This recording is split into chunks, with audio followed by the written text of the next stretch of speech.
Miami, Miami, Miami, Miami, Miami, Miami, Miami, Miami, Miami, Miami, Miami, Miami. It feels like Miami. Welcome to the Miami Heat Beat postgame show. I'm your host, Giancarlo Navas, and with me today on a huge celebration win, we have mother of sons, Siobhan, cousin of Kashad. Yeah, mother of sons, cousin of Kashad, and something of Tyler. I'm not sure yet. I have a question for both Siobhan and our other panelist, Kyle Scarlett. Is it Keshad or Kashad? Because I always thought it was Kashad, but Eric Reed on the broadcast is saying Keshad. I need to hear him say it. I think it's Kashad. I always default to them saying it.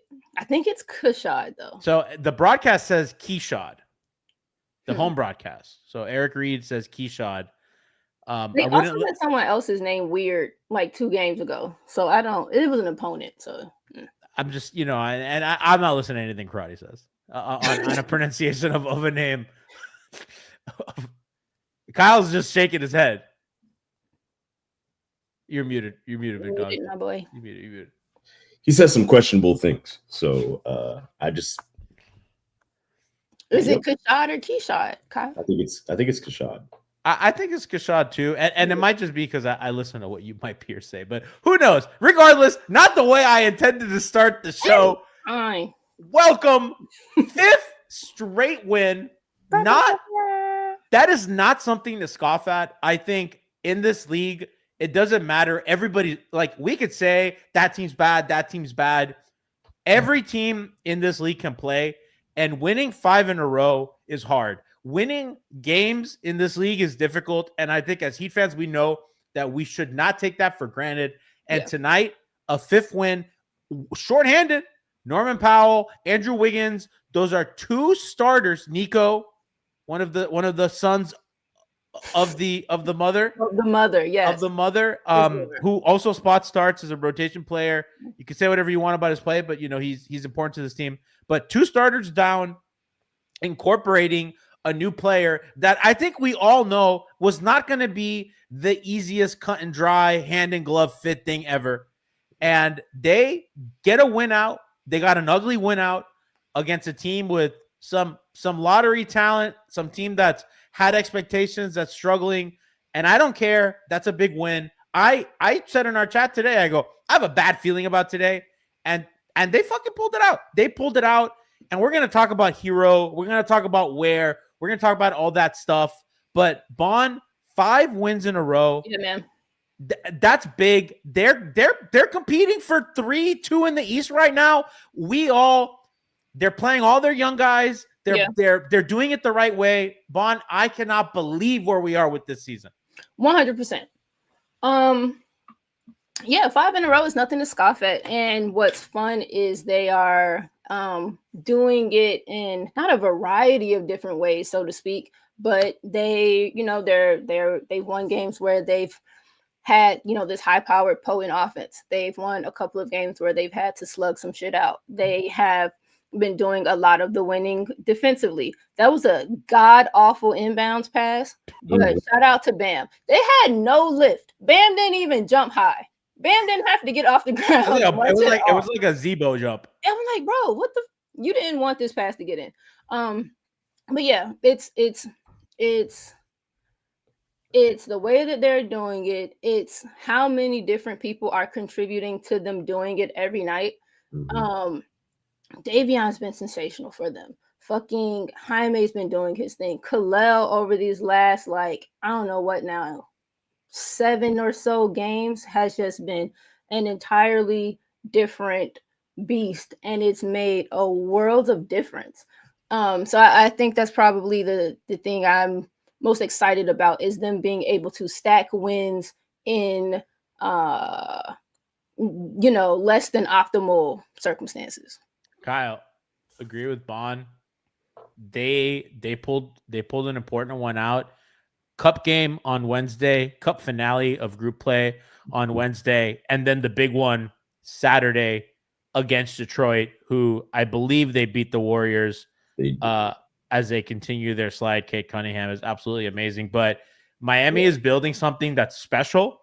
They got their boy Wonder back, and I just think that as a fan base, as people that cover this team, wins do not come easy, and I don't care what team is going through what. 5 in a row is important.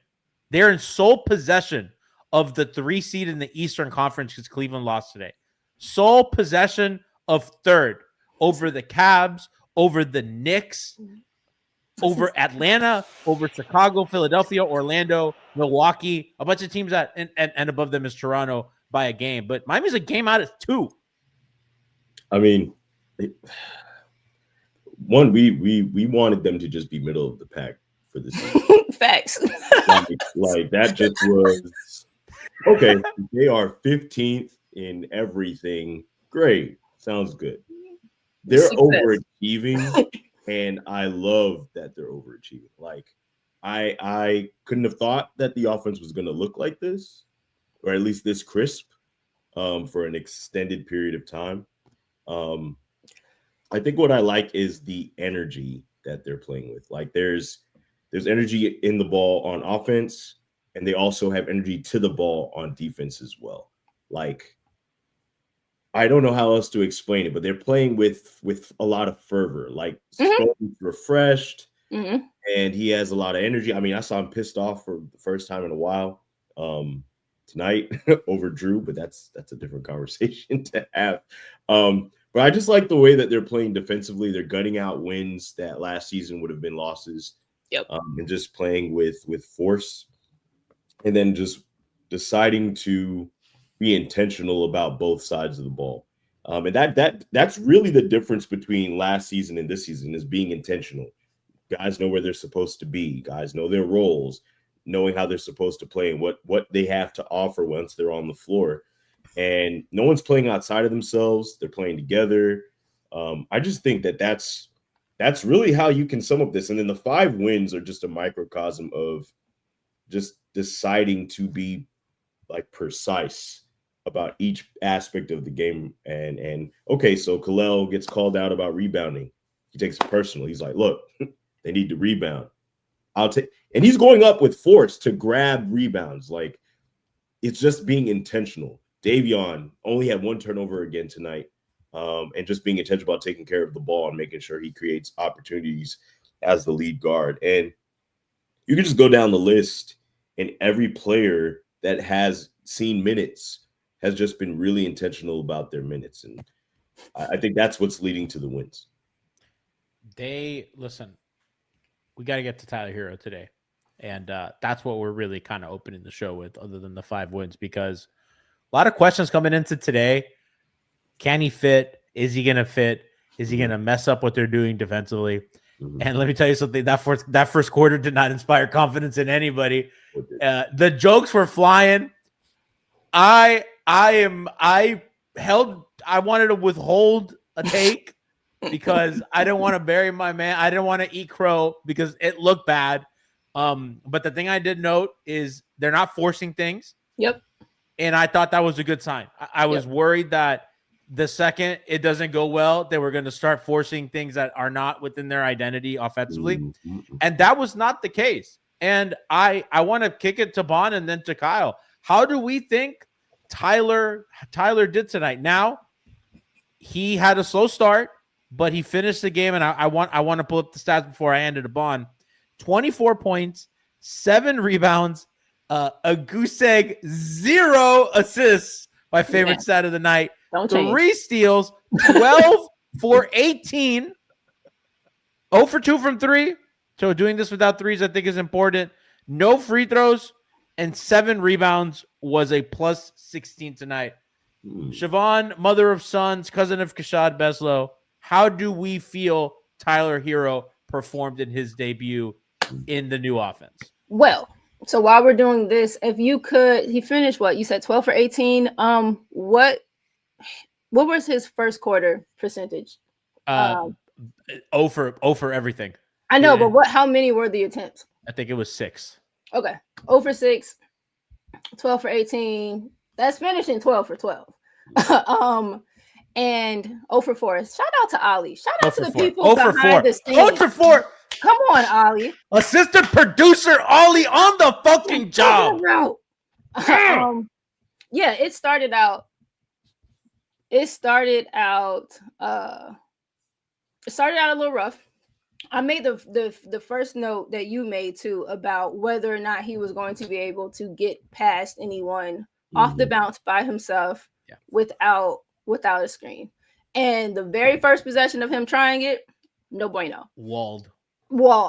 I think it was like a left hand drive middle stonewalled. That's when I made the tweet. I was like, uh-oh. It is. And then so that happens, right? And then he settles in some, to your point, was really good about not forcing it. He had a couple where I think that he could have and maybe would have in previous iterations of himself. He got in like 2 feet in the paint one time, and I thought he was going to go up with it after having missed a few, moved it. I think he got it to Davion shot a 3 or whatever. But, I get some of the hesitancy about whether or not he'd fit, work, whatever.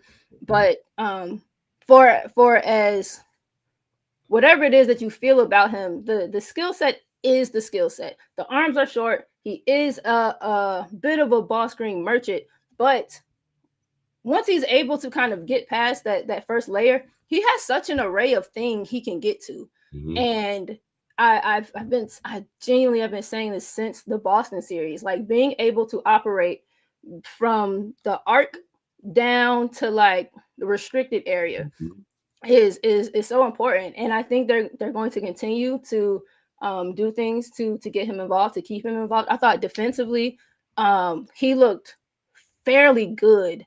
And I think that is one of the places that they should really be excited about, because if they can, and you tweeted too about them, keeping strong defensive lineups around him, which they should always do. Mm-hmm. But if within the structure of those lineups, he can hold his own shit to a degree.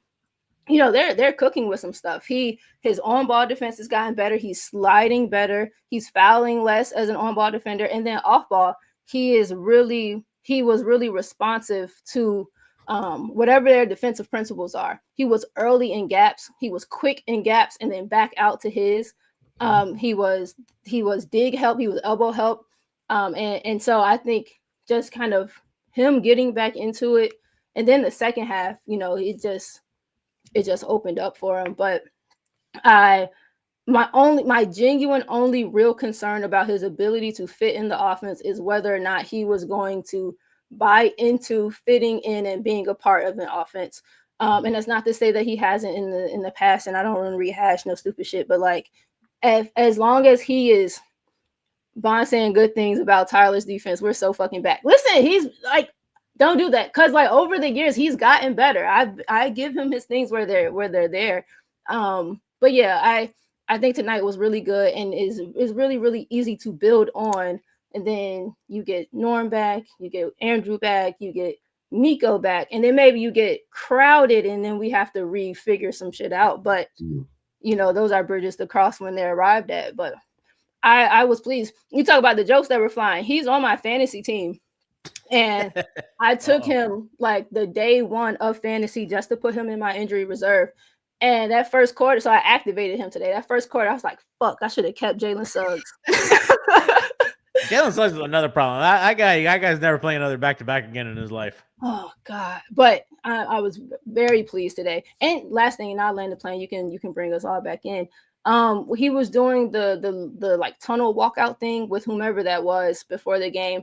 And his answers to like, how are you going to fit in, always have an air of, I don't really need to do anything different.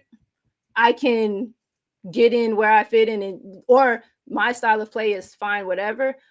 Today it was, I don't think I'll be hard to fit in, but whatever the team needs me to do, however they need me to, whatever, I'm here.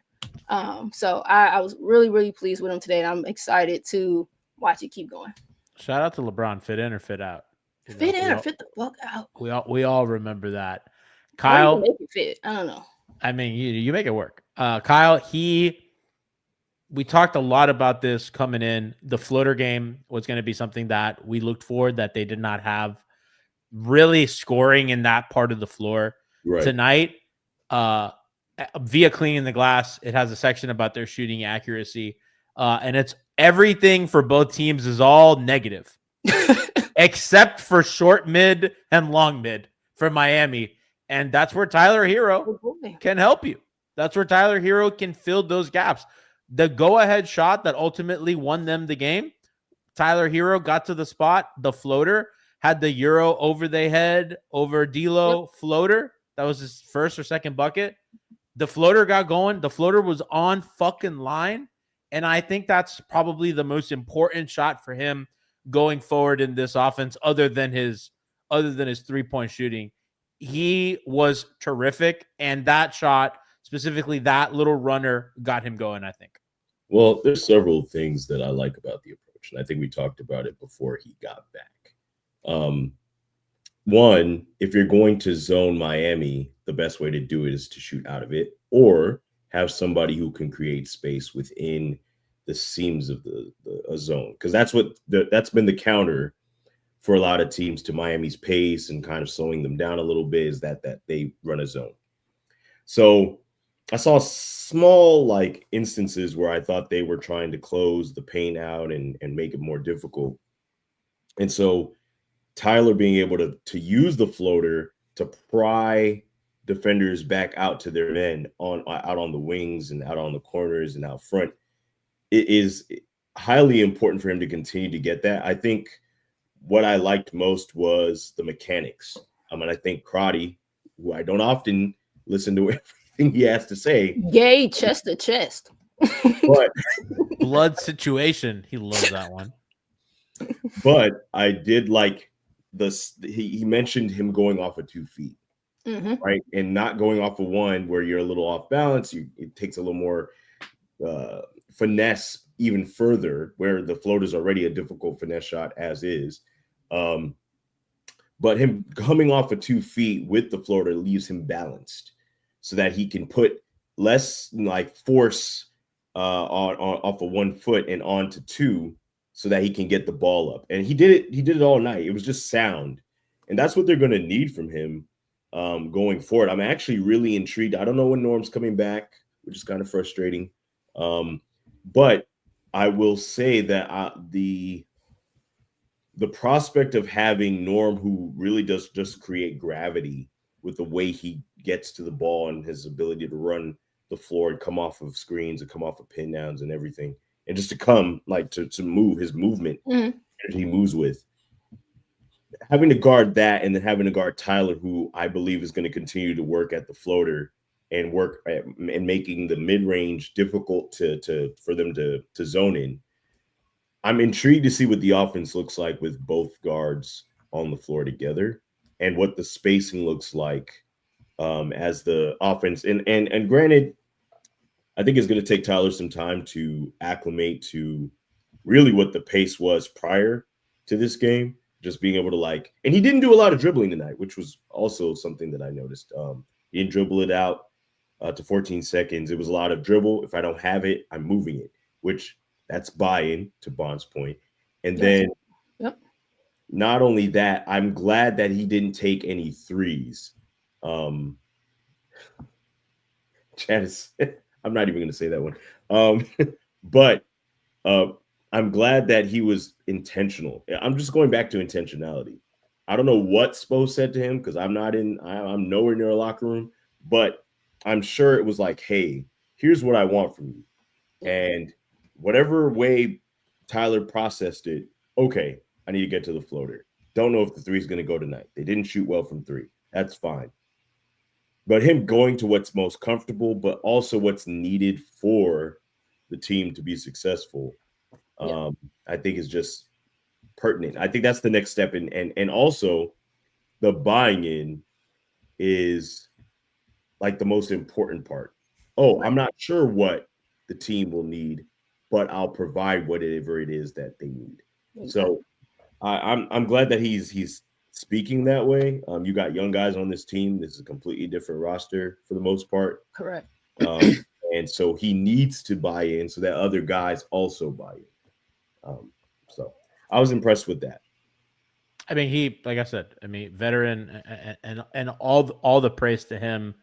And I think that he gives them some scoring in some areas where they're going to need it. And by the way, and this is the next thing I want to talk about. The offense did not look good today. That's not a secret. No. I don't think it's Tyler's fault, but I think obviously it looks funny in the light with him here. I will say this: Dallas is the fifth best. I'm sorry, not the fifth best. They have the third best defense in the league. Shockingly, it's Oklahoma City, Detroit, Dallas, Miami, Cleveland, then Toronto at 6. So Dallas is a very, very good defensive team, and obviously AD is not there. Sure, that affects it some, but AD hasn't played a lot of games for Dallas this year, and they're still, of course. They've played 18 games this season, and AD's missed a lot of those. But that's going to happen. The pace was a little slower today, so they had 100 possessions in the game, which is on the slower end. If we look at the pace numbers, 100 possessions would be 26 in the league, which is the Spurs. Which is where have they been at averaging? 106. So what's been their peak?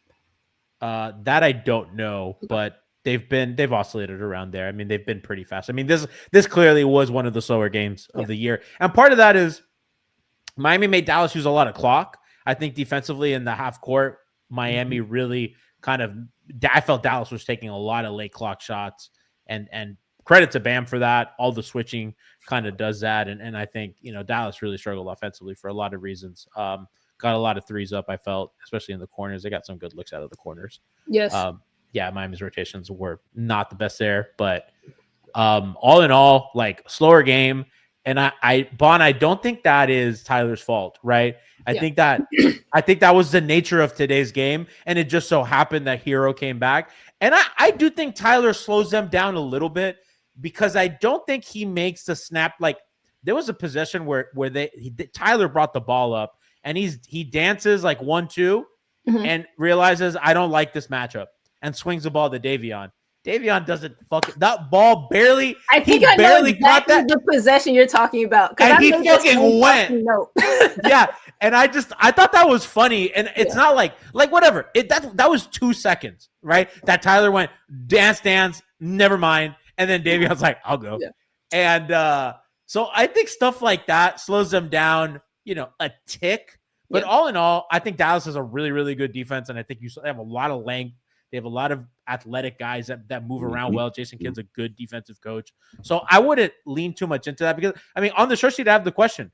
Herro looked good on offense, but the Heat offense didn't look good. Is that related?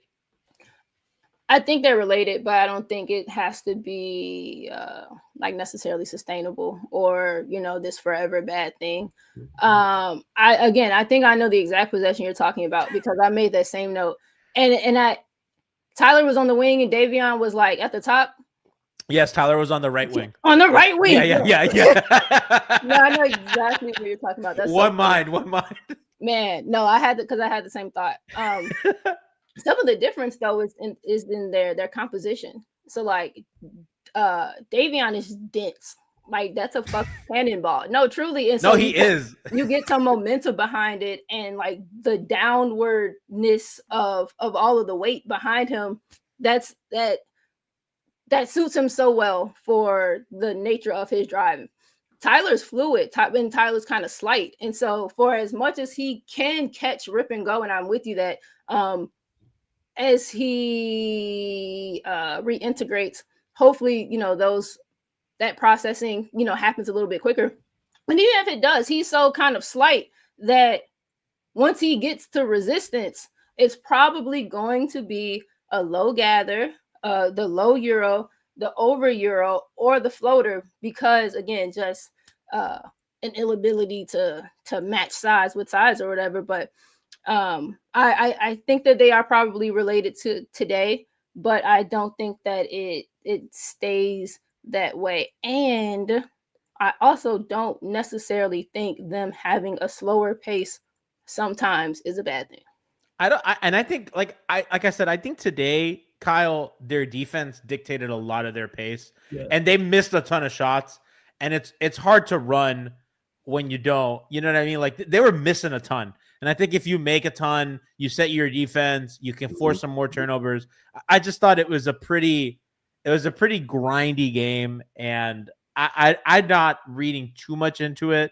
I don't think. What did they shoot from three today? Too. That's the other thing. Man, it I was shot better from three than 18%. 18. the motherfuckers. Their free throws were bad too. They were a fucking mess. Yeah. They've been shooting. Second night of a back-to-back.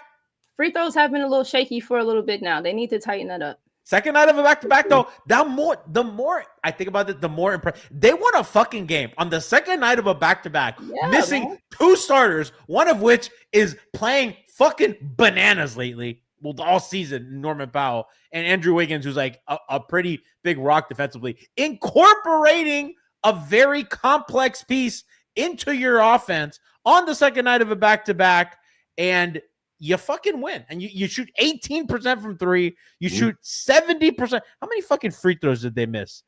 Bam missed 4. Pell missed 1. Hawkes missed 1.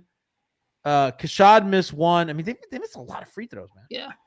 Giving up points at the line. I mean, and that's not a new Miami Heat thing. That's a regular.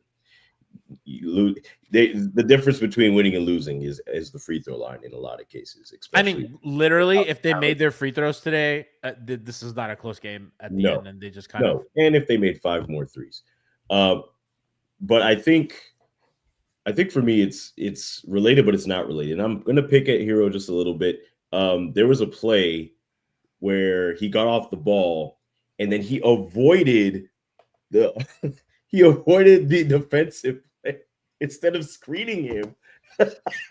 And I was like, yeah, Tyler's back. I was like, yeah, that man's not screening. But I do realize that being able to play, and he should have been, I don't want to throw it at him like this, but having not played, he is the fresher man. So you're going to get a little more energy out of him, a little more pep to his step, and the ability to try to just be effective and efficient. Whereas I think the other guys tired a little bit, but just staying mentally focused on trying to get a W. And so I part of me feels like it's hard to say that they're related, mainly because we don't have everybody together. Like, I don't even know what the lineup would look like. Norm, Tyler, Bam. I don't know what. I think for sure it's probably going to be the two bigs, Powell, Tyler, and Mitchell. And Wiggins. And Mitchell. Oh. I think if they're starting the two bigs, they can go a little smaller with Powell and then Mitchell and Tyler. I just don't see how you could take Davion off the floor at this point. Right. Yeah, I agree with you. Go ahead. I was just going to throw it to a lot of, they say rebounds win championships. I'm not saying that this is a championship team. I'm just throwing it out as a disclaimer. But where on the boards really did help with the pace being slowed down and just rebounding the ball effectively. Wanting, like, you can sense a mental shift like that. The switch is flipped where it's like, oh, I can get rebounds. Oh, I know how to rebound. I got long arms. I should go up and try to get rebounds. So he's just playing with, Vaughn has mentioned it 1,000 times, just playing with his size, like getting his hands up in the air, like using the athleticism to try to just grab rebounds, create extra opportunities. And when you do that, your team will reward you on the other end. He ended up with 20 and 18. So, in games like this, and I think these are the kind of games that Spose loves the most, especially if you consider he reconfigured the offense. These are still some of the games that he loves the most because it requires the grit and the ability to, we're not having the game we would have had otherwise. If we had made threes, if all things considered, with all the things that didn't go right per se, they gutted out a win, and a lot of it came on the defensive end. So, yeah, I think that's and Tyler didn't get picked on a lot, which is a plus to me. If he can just be a neutral defender where he just is good within the team framework, not asking him to be Dyson Daniels, then I think that's a win. I would love him to be Dyson Daniels.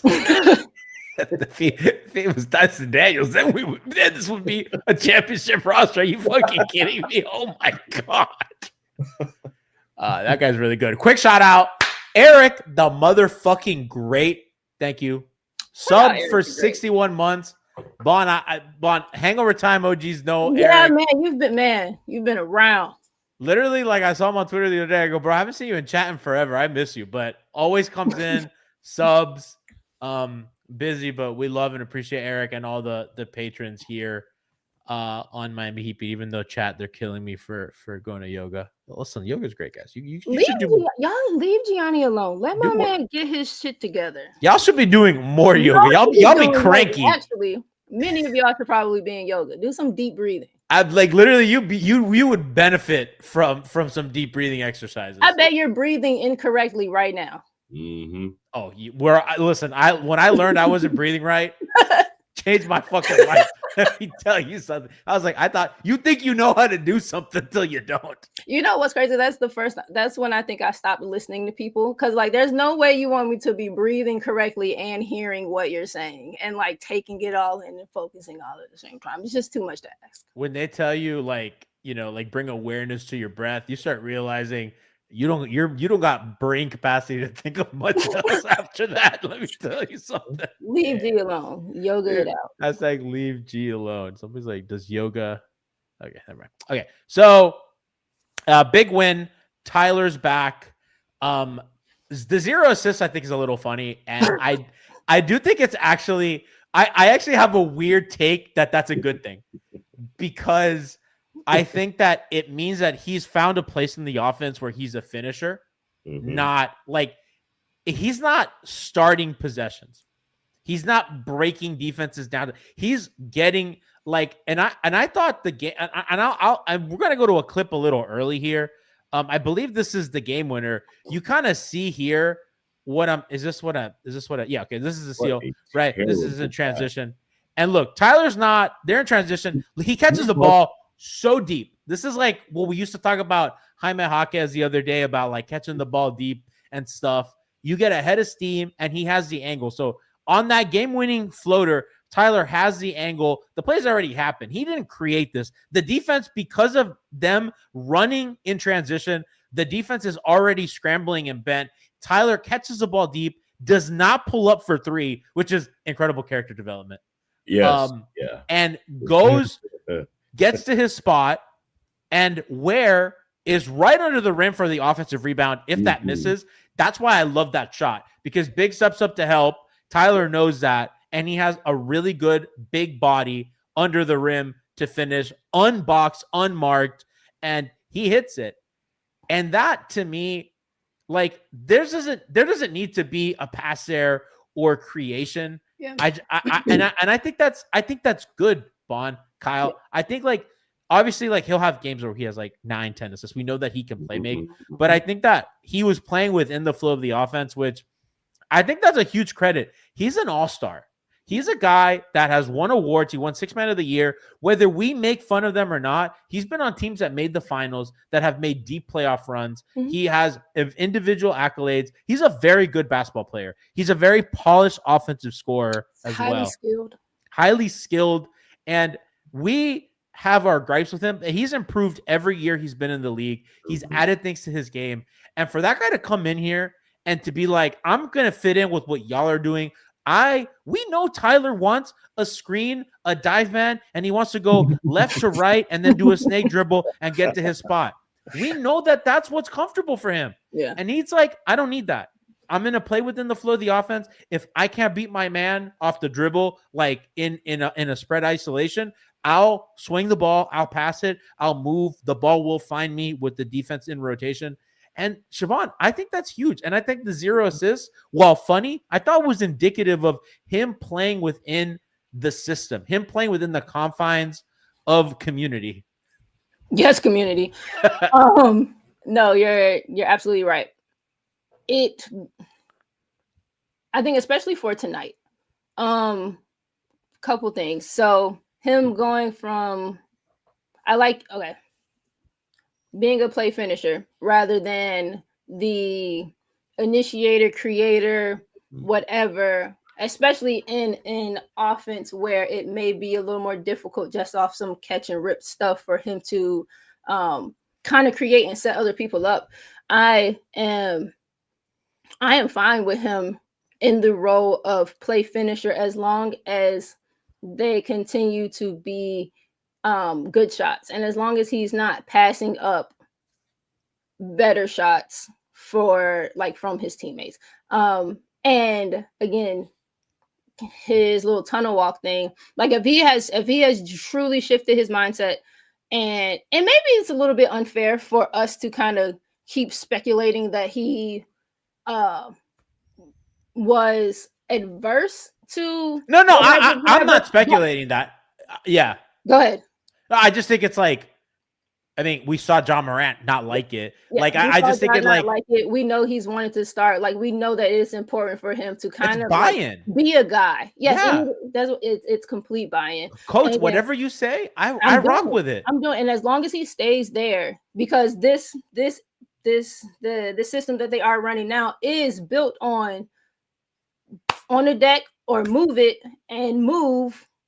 And as long as he continues to play within the movement, either the ball himself, whatever, then it shouldn't be a problem. It'll only become a problem if it gets too sticky, if the ball gets too sticky in his hands, and a result of the stickiness is poor decision making. As long as he's making good shot or making good decisions, I'm like he should be cool. And to your point, like the assist, you're going to have games.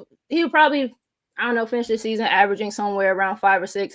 He'll have games where he has like 10 or 11 or something, and it's fine. But as long as all of his stats have to come within the flow of the way that everything else around him is working, and we should be Gucci. He should be Gucci. Impressed. I'm happy. He had a tweet today, and I just love his buy-in. He's just, they fucking won, and he's like fucking fire emojis. He's happy. Yeah. He likes, Tiffany always says, want people who want to be here. Yep. And I like to, if I drag a guy or if I give a player shit, I want to like be as loud with my praise as I am with my criticism. Yeah. Which is why last year I was like so high on Tyler. And that attitude by this guy is awesome. He's still a young. How old is he? Is he like 26? Like how old is Tyler? Tyler Herro's 25 years old. Yeah. He was born in 2000. Insane. And he has a level of maturity to him that I think is like really impressive. The veteran leadership, the buy-in by him, that matters. That really matters. And I think today is a celebration of him, a guy who has done a lot for this franchise, who I don't know what his future with the team is. Maybe it's long, maybe it's short. Who knows? He has a contract coming up. But, he's walking in right now to a really good situation. And I really think he can help contribute to their winning. And I look forward to doing that. Yeah. Kyle, I want to shift gears a little bit and talk about another guy who we have given our fair share of criticism to. And this has been Kel'el Ware week here at the podcast, because another game, he was practically 20-20. He was on pace for that all game. Just ever since UD sent him that text, 20 points, 18 rebounds, 7 for 14, 3 for 5 from 3. Incredible. And he was kind of trigger happy. And those were good shots too. They were good shots. 3 for 3 from the line. 6 offensive rebounds. Again, I want to highlight the offensive rebound. They have nobody else offensive rebound, and the fact that he is doing that is huge. Spo said about Ware today, we appreciate how Kel'el walks into the building every day. He takes coaching, good or bad, wants to be better for this team, and he's sacking up the solid days. There are days, these days are contributing to winning.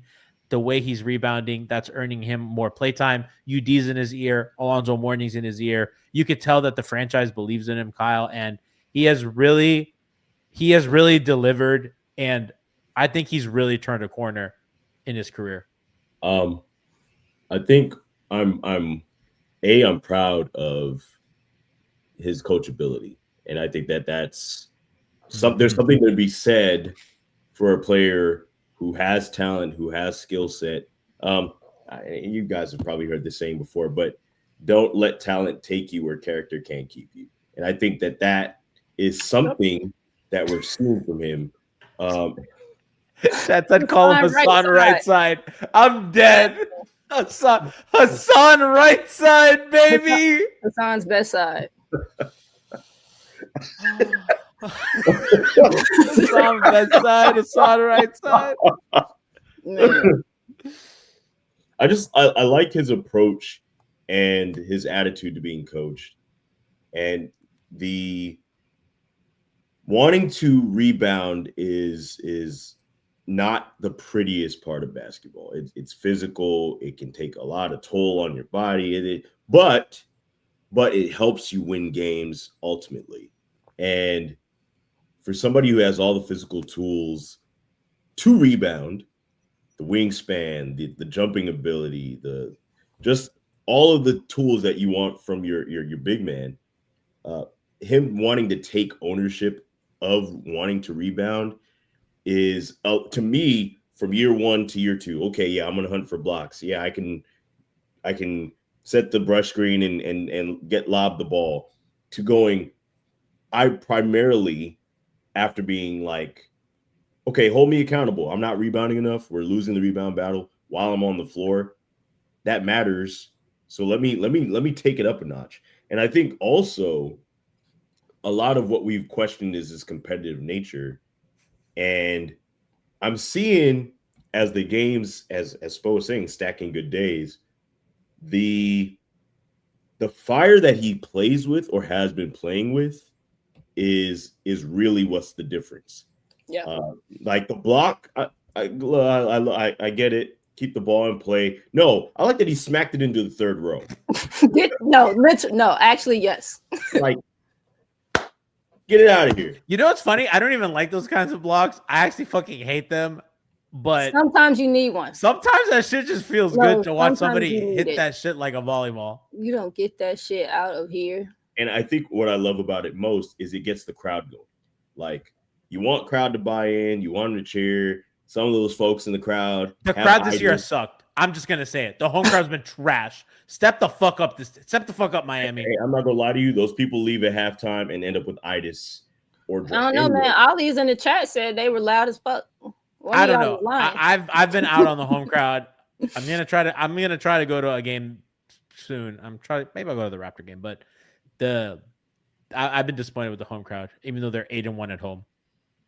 I mean, to be honest with you, I just like Bam is super proud, which is the other side of it. Like, I saw him after the game, and he was just like hyping him up, which again, he's got good space around him. Mm-hmm. Like, there are good people in his ear, and being able to have your young player take another step in the second, because typically the second year is rough, sophomore year is rough.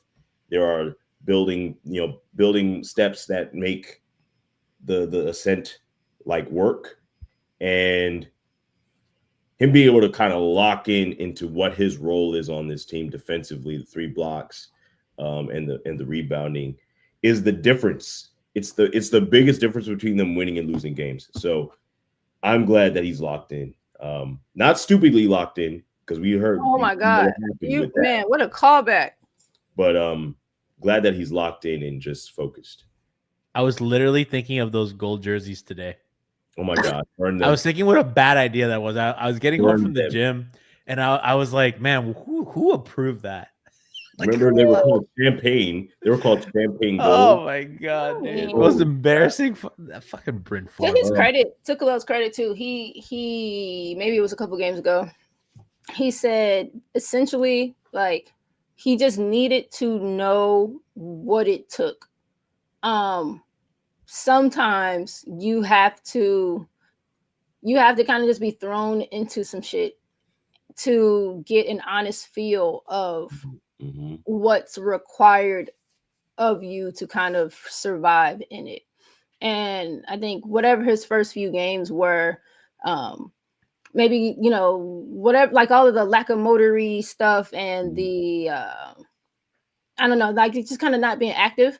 I think, again, from UD, Zoe, Spo, Bam, I'm sure, and just kind of seeing himself on tape getting embarrassed. Watching yourself get embarrassed can do a wonders for the whole rest of your whatever, for everything that follows after it. So you know, he's done a really, really good job like feeling the force that he has to meet and the speed that he has to meet and play with every night. And it's like, oh shit, oh I feel it now. I understand it. I got it. I have the extremities to do it. I'm capable. Oh, let's ball out. Nose for the ball. I love it. I love that the organization's just behind him. And by the way, I've kind of cooled on the idea of making a trade to upgrade him, or I actually just want them to keep him, and I wouldn't trade him for even a better player than him. I think they have something right now that they should continue to build on and nurture. I'm just really impressed with him, and I wanted to give him more flowers today because, again, just another game where he just goes bananas, and it's just become the norm with him. And yeah, man. So I'm just really happy. Chat says G's going to be trading Tyler 2 losses from now. I'm actually not. I like this team. Yeah. My position on this team is still clear. I don't think they're going to win a title. And I do think that they should be sellers at the deadline. But if they make some sort of consolidation move at the deadline, and as long as they keep their young players and picks, I don't have a problem with that. I just don't think that they should be trading draft capital or mortgaging their future to win a second round series or something. But we'll see. This is a long season. Maybe Norman Powell really is fucking 25 a game and going to shoot 45% from three. Maybe that's just who he's going to be this season. I don't know. We will find out. It will be exciting. And I'm enjoying every single game. And, I often get accused. I've been accused on Twitter of being asset management guy. Let me tell you something. I get to watch a team that's playing fun basketball. I care about the encore product, and the fact the encore product's really good. So I'm really happy. I love it. Let's watch a few clips and we'll get out of here. We have do you work on that shot, and then a couple little things, some highlights to get to. What really is a great night. So that block that we talked about earlier, we got Wemby at home. A little bit, man, like a little bit, and it's like, yeah. That wasn't the block. I'm sorry. That was the finish. Yeah. Oh, he was under the basket, right? Yeah. Mm-hmm. This is the under the basket finish in the second quarter when what a catch. Ware catches the ball and then ends up behind the basket and somehow contorts his way back in front of the basket while still being under the basket. Not even. His whole body is still under. It's just that them long ass forearms peeking beneath the bottom of the backboard. And Bond, didn't you say his catch radius was something ridiculous? Like it's nuts. All of his extremities are insane. Like, you definitely keep that guy. We have some Tyler Herro here, who we've talked about a lot today, and just really the package. Look at the floater. Also, to this floater, and to your point, Kyle, earlier about 2 feet versus 1, this is a 1 foot, and a lot of his floaters are 1-footed, and that serves a function in and of itself too. What a finish. Look at that floater, and then that flip layup, whatever the hell the other one was. He's just a tough shot maker.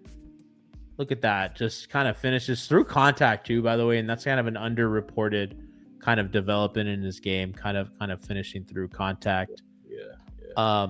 We haven't mentioned Bam Adebayo, but what a defensive performance from him again today. Bam, what's there to say? I mean, just absolutely. Can we pause for just a second, G?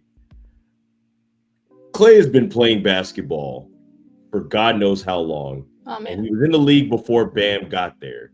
And he saw his former backcourt mate get locked up by Bam in his rookie season. So you're saying, what the hell did he think he So- was going to do?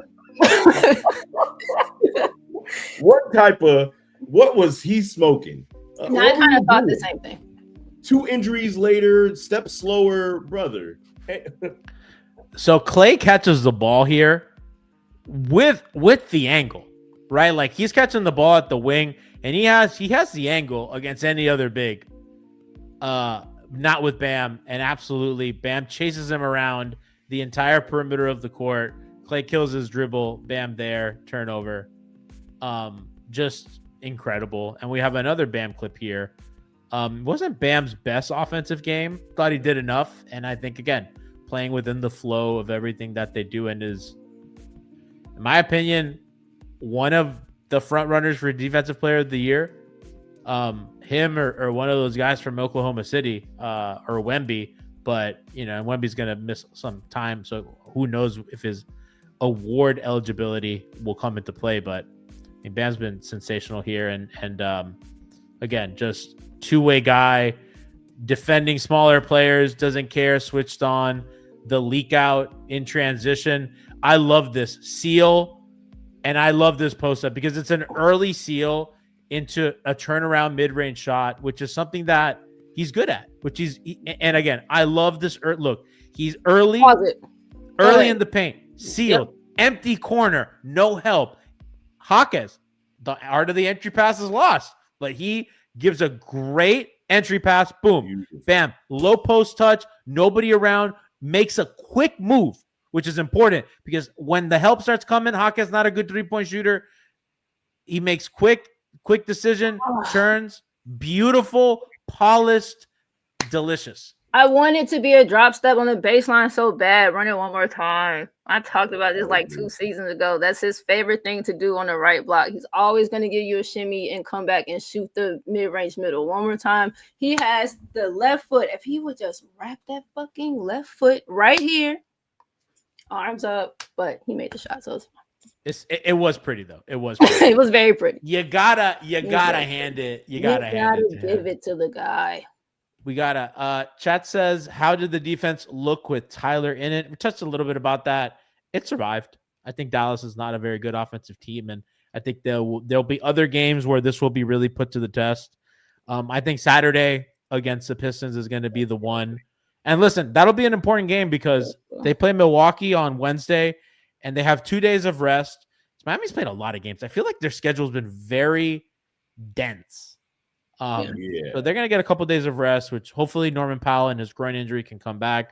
I don't know. I don't even know how Andrew Wiggins' hip got hurt, but it got hurt. So watching him, they're going to need all the wings that they can have defensively for that game. So I think that the game against Detroit's going to be a pretty big tell. And Cade is a guy that can match up Hunt, that will kind of seek out a weak link like that. And listen, Duncan, who's been playing out of his mind. Oh, I miss him so much. Put Duncan under the basket. I need everybody to dunk on Duncan. Imagine Duncan in this offense. Yeah. I think Duncan as a pick and roll guy would have kind of lost a little bit, but I do think his passing, and I think whatever Fontecchio is doing, he could do. Yeah. And I love Fontecchio, who struggled a little today. But closing out the show with everyone's favorite segment, do you work on that shot? What kind of shot is that? No. Oh my goodness, Valentine! No. Whoa. Have you ever shot that shot? Looking for Steph. Now Draymond's got it. What did he do that for? Draymond. Do you work on that shot? Got it. Oh. When? It's Cody Martin. You gotta hit it. Oh. Step back, one leg and To Bargnani. What is he doing? what kind of shot is that?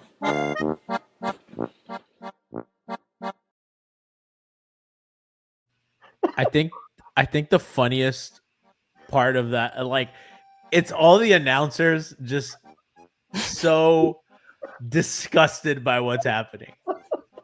The Cody Martin shot. No, the Valentine shot. No, the Valentine's my favorite. We've established the Valentine, but every time I appreciate more the Bargnani. Oh God, Yeah. yeah, it's just funny. Just Bargnani. Just Bargnani's funny. Oh. Yeah. Forgot about him. He's a player that I got erased from my mind. You know, I forgot the Hawks had like the #1 pick in the draft. What, 2 years ago, a year ago? Did you remember that? Oh, Yeah. Ricochet, Yeah, I totally fucking forgot. Zachariah. I was thinking, I was like, who won the lottery like this year? Oh, it was the Hawks, and it's just sometimes goes right over your head. We have a few today. I'm thinking Bam. I'm thinking Drew. A lot of misses. We got some Dallas Mavs. Wide open Cooper flag. No, It's fine. It's a fine miss. it's we got a mock on that. That should have been our pick. We got to mock him. Welcome home, Tyler Herro. Tyler Herro turnaround got blocked. See, those are the T-Rex arms. Yeah. And that one I felt was good. That one I felt was good too. I mean, he got the bump and everything, and he thought. He He gave you yours. He thought. And we have I think we have another Cooper flag shot. Cooper flag over here, wide open for 3. Brother. That was almost a wedgie. That one almost got stuck in between the rim and the backboard. On the other side, like on the opposite, it was almost an opposite side wedgie. Okay, so our one of our editors, Omar, who is the engineer behind this segment, was really excited for this this play. So we will let's see what it was. He was very giddy about this one. Oh man. Let's see. I imagine it's going to be a Kel'el Ware play. Okay, we have a fast break by Herro, Jaquez, and Ware. Kel'el, no. Kel'el, no. Oh my. And we have What the hell is that? Gall, whatever her name is, her bad acting. I'm screaming. And how do you say her name? Gall. I don't watch movies. I don't know. Man, he Like pulled Gal it from Gadot. Davey. Gal Yeah, Gadot. whatever. Gal Gadot, yeah. She's a bad actor. Kel'el, the star of our own Shaqtin' a Fool. Appreciate everybody rocking with us today. Big day. Gal Dot. Chat says Gal Dot. Okay. She's a bad actor. She should go back to acting school. Shout out to chat. Shout out to Bond. Shout out to Kyle. Shout out to Tyler freaking Herro. We'll be back on Wednesday. Actually, tomorrow for the season premiere of Mixed Bag. Mixed Bag Mini, a new short form-ish version of Mixed Bag, doing some specialty topics around the league. Tomorrow, Tiffany Meeks welcomes our very own Frankie G to talk about the curious case of Nikola Jovic. So make sure to tune into that. Frankie, Tiff, 8:30 p.m. Eastern time, season premiere of Mixed Bag with Mixed Bag Mini. And we will be on Wednesday for Heat Bucks final game of NBA Cup action group stage. Want to remind everybody to tune in to that and all our post games, and also follow us on Twitter at MIA HeatBeat. We post a schedule every Monday there, and I think that's a good. I've had some fans tell me they never know what days we're on. We've really made it an effort to go back to doing every single game. For a while, we didn't do weekend games, but the team is really good, and we really want to kind of bring as much coverage to the fans as possible. So if you go to our Twitter account at MIA HeatBeat, always pinned is our stream schedule for the week. So today, Monday versus Dallas. Today, Tuesday, Mixed Bag Mini. Wednesday, Heat Bucks. Thursday, Happy Food Day. Friday, we're off. Saturday, Heat Pistons post-game show. And on Sunday, we're off again. So just kind of make sure to follow our Twitter account to get any show updates. We also tweet out the links and all that stuff, and follow our panelists at Siobhan Beslow and at IIQ Hoops, and myself at Gnavas103 for Heat content and me complaining about Liverpool's flailing season. Love you guys, and we will see you tomorrow. One last thing. Yes, ma'am. Stop stealing Tiffany's pictures and not tagging her. Yeah, tag Tiffany Meeks. Tag Tiffany in her fucking pictures. Tag Tiffany Meeks. That was it. Tag Tiffany Meeks. Tag Tiffany. No, okay. No, yeah, no. Tag Tiffany. Tag Tiffany.